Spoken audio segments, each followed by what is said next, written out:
Oi, povo católico, faltam 62 dias para minha ordenação diaconal e você está assistindo Zerando Laicato.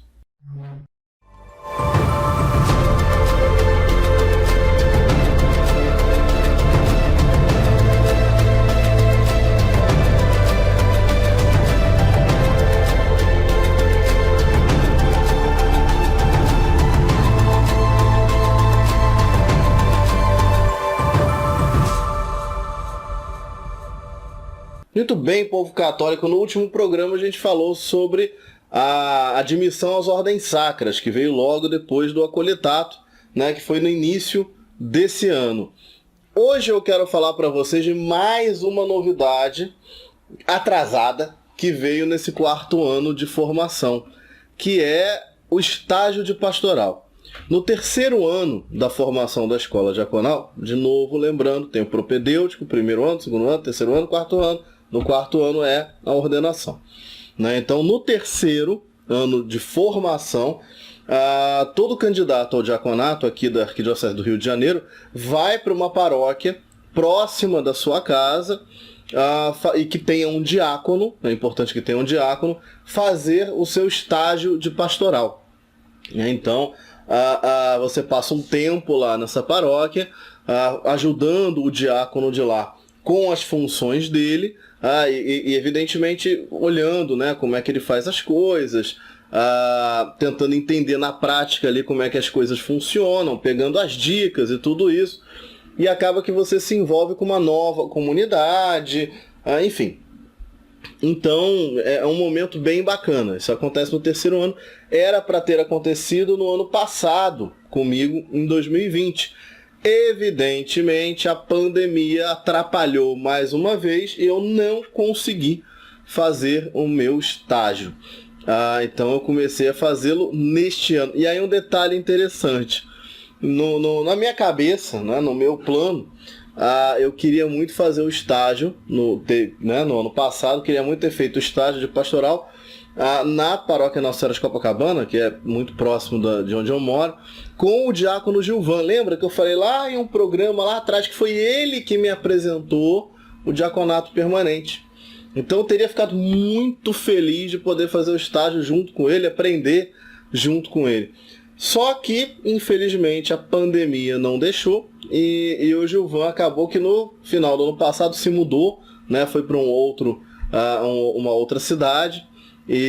Enfim, acabou aí a possibilidade de eu fazer estágio com ele. E nesse ano, então, a minha questão era onde fazer estágio, né? Porque já não seria possível fazer com o Gilvan, já nem seria possível fazer na Nossa Senhora de Copacabana, que é próximo da minha casa, porque já não tem mais um diácono.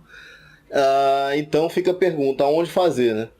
E a escola diaconal, por causa da pandemia, vamos lembrar que no início agora de 2021 a gente teve um novo crescimento aí da pandemia do coronavírus e, enfim, as coisas começaram a ficar esquisitas e aí a escola diaconal tomou a decisão de pegar o estágio, e a gente ia ter que fazer estágio, não adianta, é muito importante para as questões práticas.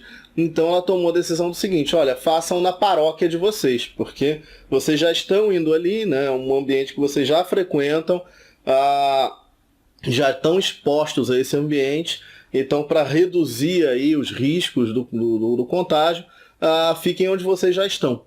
Então façam o estágio de pastoral na própria paróquia de vocês. Então eu continuei fazendo o que eu já fazia lá na minha paróquia, agora supervisionado pelo diácono Etienne, que foi o diácono que foi ordenado para lá no ano passado. E tem sido uma experiência fantástica, né? Porque eu comecei a fazer coisas que eu não fazia. Por exemplo, eu já presenciei muitos batismos, evidentemente, até por trabalhar na Crisma, né? Sempre fui catequista de Crisma, já vi o batismo muitas vezes, né? A gente sempre faz antes da Crisma ali, uma semana antes, a celebração de todos os batismos que a gente precisa fazer, batismo de adulto, né? Evidentemente, todos os que a gente precisa fazer. Vi também muito batismo de criança, mas assim, sempre, até porque só das minhas eu participei de 6, né? Então assim, vi muitas vezes.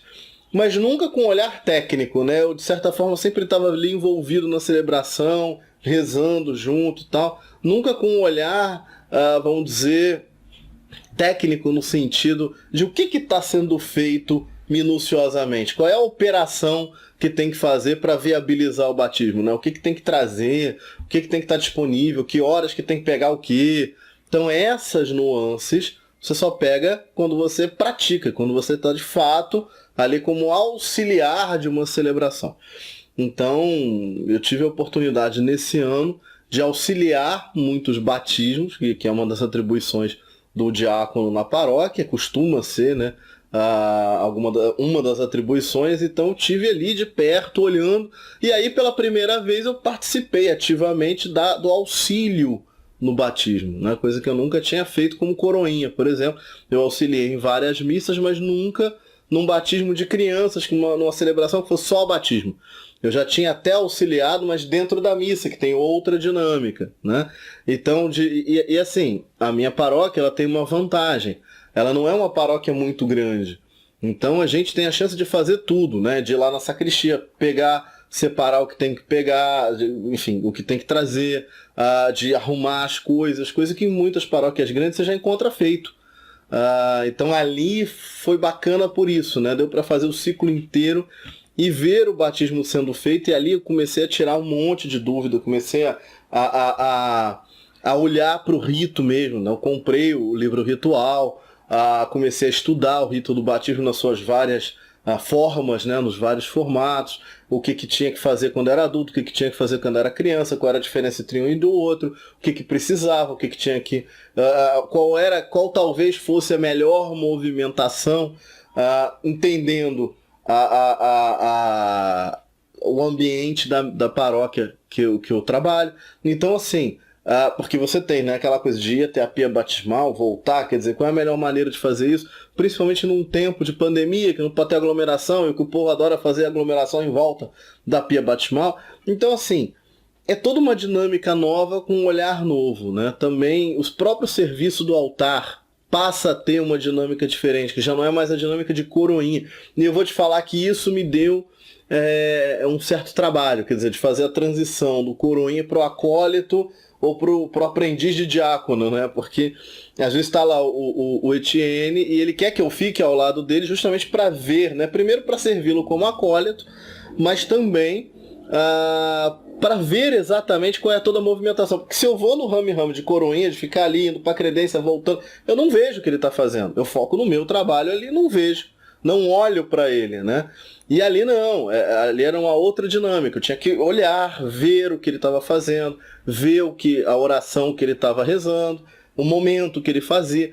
Então mudou um pouquinho. Então eu tinha, né, tem os coroinhas da paróquia, eu tinha que esperá-los me servir, para que aí eu fizesse aquilo que a arrumação da mesa eucarística como o acólito tem que fazer, para depois prestar atenção nas funções que o diácono desempenhava.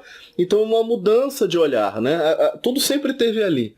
Eu sempre estive dentro da missa, dentro das celebrações, mas preocupado com o meu trabalho, na época em que eu estava coordenando coroinhas, né? Aí depois, como assembleia, tem muito detalhe que você nem vê. Mas quando eu estava no altar, né, as vezes em que eu estive no altar, eu estive como coroinha, como coordenador dos coroinhas, né, como alguém que estava ali para auxiliar, mas dentro daquela função que cabia aos coroinhas. Então eu estava focado em outras coisas. Eu não estava focado no que o diácono estava fazendo. O que o diácono estava fazendo, e que era mais evidente, né, que era, por exemplo, evidente para a assembleia, tudo bem, isso eu percebia, né? Que o diácono está ali, ele levanta o cálice no por Cristo, com Cristo em Cristo, na doxologia. Ele também fala, né? Fala com o povo, né? no saudai-vos, inclinai-vos para receber a bênção, quando despede o povo e de em paz que o Senhor vos acompanha. Então tem uma série de coisas ali que são muito notórias, né? Você que está sentado na assembleia percebe. Mas tem coisas que não são, e esses detalhes eu não pegava, porque eu estava preocupado em ir na credência buscar o vinho e a água para trazer para o altar. Então, assim, eu tive que mudar um pouquinho o paradigma, mudar um pouquinho o olhar, porque eu já não tinha mais que olhar para o trabalho que o coroinha estava fazendo. Eu tinha que olhar agora para o meu trabalho, né, junto ali do diácono, para entender o que ele estava fazendo. ou também para o trabalho de cerimoniário, de estar ali com o missal junto com o celebrante, acompanhando ele, tirando as dúvidas que ele tem lá no tempo de execução do negócio. Então é uma dinâmica que muda completamente. E ainda tem uma coisa, né? Tem as manias, né? Tem a mania de um padre, tem a mania do outro, tem a mania, né? Tem um jeito da paróquia de fazer as coisas, tem um jeito de outra paróquia. Então você tem que começar a pegar essas coisas. Tem uma outra igreja, uma capela, que eu tenho acesso muito, muito fácil, enfim, foi muito bacana.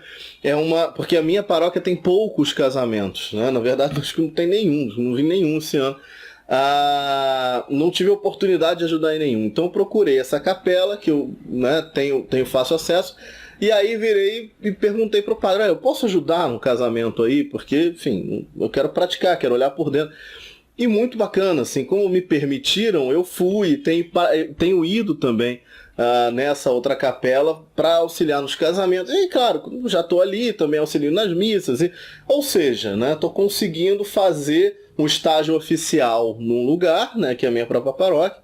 E agora que a gente está num momento mais tranquilo da pandemia, vacinado, tudo, em um outro lugar eu consigo fazer outras coisas que eu não consigo fazer na minha paróquia, e às vezes até a mesma coisa, no caso da missa, mas com um jeitão diferente, um jeito de arrumar diferente, as manias diferentes. Então, assim, tem umas nuances bacanas que só o estágio de pastoral traz. Isso, claro, dentro da questão da liturgia, mas também no âmbito pastoral, tem outras nuances que você percebe, mas isso aí eu falo em outro programa, que esse aqui já está ficando grande.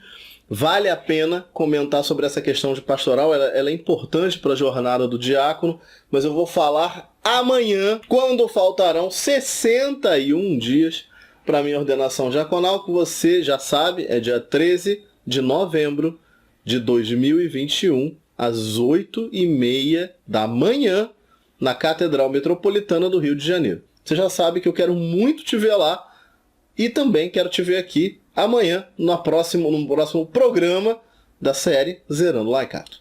Fiquem todos com Deus.